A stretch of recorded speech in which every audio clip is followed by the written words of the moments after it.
Hello peeps! In this video I'm going to show you the ultimate guide to locking up a bicycle. Now what I got right here is obviously a bicycle locked up. Did it myself, all by myself. And what I'm going to first of what I'm going to explain is you need some good bicycle locks, and you gotta like lock it up to something appropriate. Something good and solid like what I have right here is I've got this bike locked up to these bars, these things right here. See these bars? These are pretty thick, strong, kind of like my weenie. And this is like connected straight into the cement, this particular bar. So this is good and solid. You don't want some piece of shit that's tied up to little bits of screws, that like a bike rack, a crappy bike rack that's all like a bunch of little screws, and the bars are about a 1/4 inch thick. So you might as well not even lock your bicycle up if you're going to lock it up to something like that. So something strong and solid. That's first thing. Other things, if you're going to tie it around a tree, I would avoid like trees that are like look like a twig. So you got to get like some big thick ass trees like these right here. Something like that would work. Now for starters, what I got right here is I got a chain lock, and I got a U-lock, and I got a cable lock. Now I consider chain locks, they're probably the best because they're one of the, I mean, they're not as strong as U-locks, but you can tie chain locks around a lot of objects that you cannot tie around with like using a U-lock like this. So like if you want to tie it around a big ass thick tree or a light pole, you can easily do that with a chain lock. It's a lot harder with a U-lock because the U-lock is smaller, and cable locks are absolutely the worst.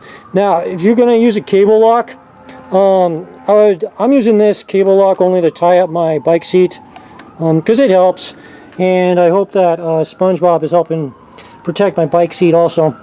Also other cable locks like this one right here, this one's pretty thick. I'd still consider cable locks the worst, but if you're going to get a cable lock, get something like that.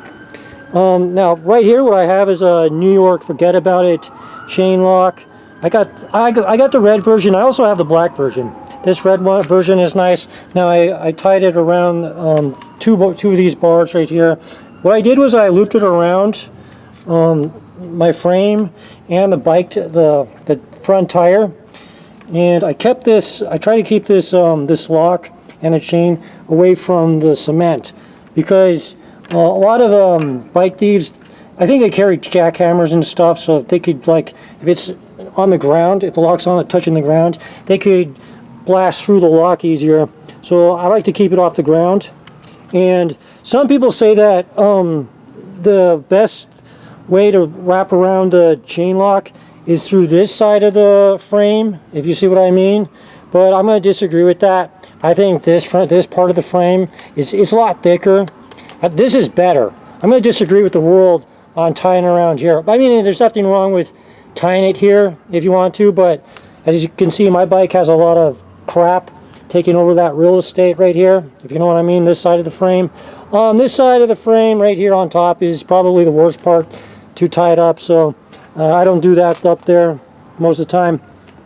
Now back here what I have is I have a New York forget about it U-lock, and I'm using this to tie up my rear tire so that my rear tire doesn't get stolen. So yeah, it helps. And the cable that I'm using, it's wrapped around my bike seat, and I use my U-lock to tie that up. So I loop it around, and that works. Yeah, so that's what I like. I hope you guys learn this. So, because I see a lot of bikes out there that are just not tied up properly, and there's a lot of bikes getting stolen and stuff. So be careful out there, and thanks for watching, peeps. Have a great day, peeps. Bye, peeps.